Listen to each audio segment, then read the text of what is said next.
Something new and exciting turned up today, and it's this.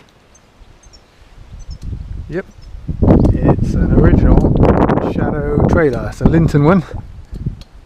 Needs a little bit of love. It's been left in the field for a while.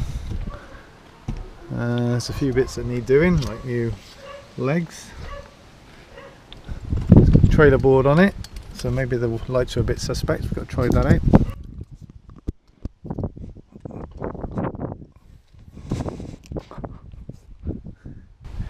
Bent leg on that side, more dirt, but overall it's quite structurally sound. Down to old Sarum in a couple of weeks, so yeah, pleased with that.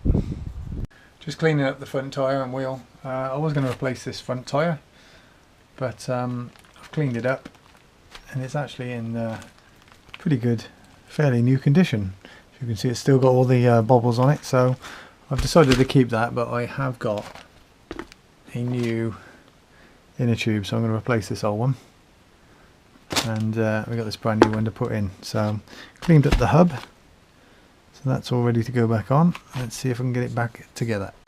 Here's a trick that's worked. After 10 minutes of sweating and grunting and fighting with this with some levers just on the bench, I've used some quick clamps on the corner to try and be those extra 2 pair of hands that I needed whilst I was levering it over the rim. And that's worked quite well, because you can just sort of tighten them down and start to get a bit of purchase as you're levering it. So yeah, good stuff. And there we have it, cleaned up, new inner tube and inflated to 40 psi. So I'll pop that back on tomorrow. So those that have been watching from the start know that I like making brackets out of aluminium, and here's tonight's bracket, and that is for the solenoid. So you won't see much of it, even though I've shone it up, and that's to mount it on the bulkhead in between that and the engine. So let's have a look how it looks.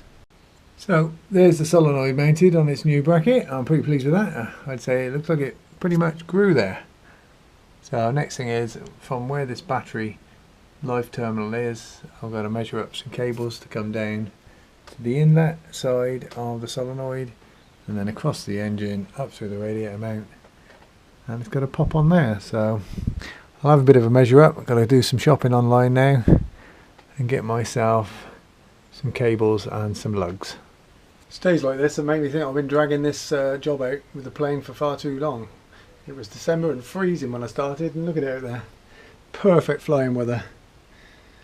So I better get cracking. This turned up today. It was a small parcel from AES, Auto Electrical Supplies. These are my bits and pieces that I need for connecting up the starter motor to the solenoid and then onto the battery. So I'm going to have a little go at this. So there we have the cable running from the battery to the starter solenoid, and I'll clip that on the back on the hanger tube with some zip ties just to keep that all secure. And then this is the one that runs across to the starter motor. A little bit disappointed that I couldn't do straight lines with it, or keep things nice and square. It is a straight line, but these bolts that I'm going to use, which are alternative engine mounts I suppose, I'm using these just to put some P-clips in. I think I'm going to look on the internet for some aluminium M8 bolts just to pin these back nice and tidy, and that should keep that secure and stop it flapping around in the wind. So that's one bit. Just got to do the earth now, so I've got to find a suitable place to run the earth lead and secure it to the engine where it's out of the way.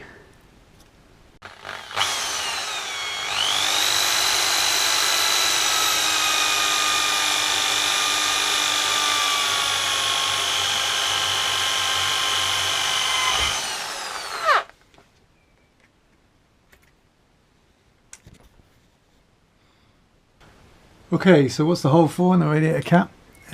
Somebody recommended that I put a lanyard on there to prevent it going through the prop should it ever come loose. Seemed like a sensible idea. So I've managed to obtain some of this braided wire, from Paul, so thank you, Paul, and also some of these little ferrules. So that's what I'm going to do next. I'm just going to make a little lanyard up and attach the radiator cap to the engine.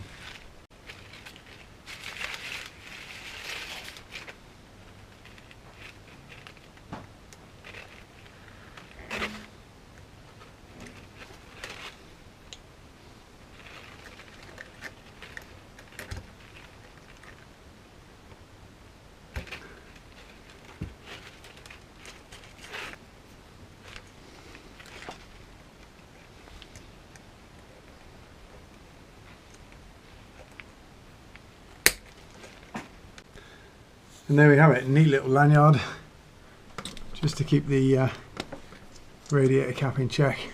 I can still get in there to fill things up a bit, check the levels, but should it ever come loose it won't go through the prop. So it's been an evening of finishing little jobs off that I've started. There's the neutral cable, I've run that down the inside of the hanger tube on this side, and it's now pinched up there on that bit of a earthen bolt there. And I've also just spent a couple of minutes connecting that fuel pipe up to the bottom of the slipper tank, so that one's on there as well now. So I think that's it. I've got some groovy blue anodized aluminium bolts coming to fix these P-clips back to the engine with, and on that side, so they should turn up tomorrow and I'll fit them. But that's pretty much it before I take it down to the airfield to have the work looked at that I've done so far and get some advice as to what to do with these electrics and things next.